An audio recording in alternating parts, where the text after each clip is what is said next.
வேலையை முடிச்சுட்டு நானே ரெடி ஆயிட்டு பேக் பண்ணிட்டு வந்தேன். இந்த பசங்களை இன்னும் காணும். இன்னும் தான் என்னதான் ரெடி பண்றாங்களோ. பிரீத்தி ஸ்வீட்டி சீக்கிரம் வாங்கப்பா, டைம் அது. முடிஞ்சிச்சுமா, வந்துட்டு இருங்க. எல்லாத்தையும் பேக் பண்ணிட்டு வர வேணாமா, அதான் கொஞ்சம் லேட் ஆயிடுச்சு. நீ மட்டும் தான் வர. ஸ்வீட் எங்க? ட்ரெயினுக்கு வர டைம் ஆச்சு. நம்ம ட்ரெயினை மிஸ் பண்ணிட போறோம். சீக்கிரம் கிளம்பணும்ல, டிராஃபிக் ஜாமா இருக்கும் ஃபுல்லா.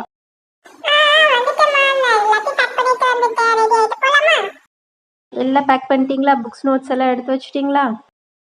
எல்லாம் எடுத்து வச்சுட்டோமா. அம்மா கூடவே வரணும். அங்க ரொம்ப கூட்டமா இருக்கும் ரயில்வே ஸ்டேஷன்ல. எங்கேயும் தொலைஞ்சு போயிடாதீங்க. அம்மா பின்னாடியே வாங்க, சரியா? சரிம்மா. ஏமா அப்பா நம்ம கூட வரல? அப்பாவுக்கு முக்கியமான மீட்டிங் இருக்காம்ப்பா ஆஃபீஸில், அதனால அவரால் வர முடியாதுன்னு சொல்லிட்டாரு. அதனால நம்ம 3 பேர் மட்டும் போயிட்டு வந்துடலாம், சரியா?